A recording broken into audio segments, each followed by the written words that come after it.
સિંગવડ તાલુકામાં પાતા ગ્રામ પંચાયતના અરજદારો દ્વારા નરેગા યોજનામાં થયેલ ભ્રષ્ટાચારને લઈને તાલુકા વિકાસ અધિકારીને આવેદન આપી રજૂઆત કરવામાં આવી.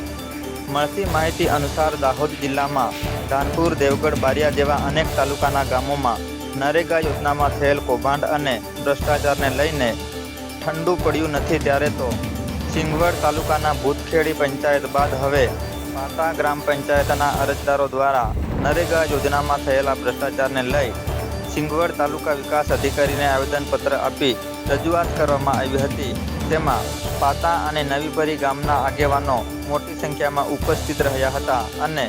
આગેવાન નરેશભાઈ ધીરાભાઈ માલ દ્વારા સઘન તપાસની માંગ કરવામાં આવી હતી અને જિલ્લા વિકાસ અધિકારીને રજૂઆત કરવાની માંગ અને મુખ્યમંત્રીને રજૂઆત કરી સિંગવડ તાલુકામાં નરેગા યોજનામાં થયેલ ભ્રષ્ટાચારને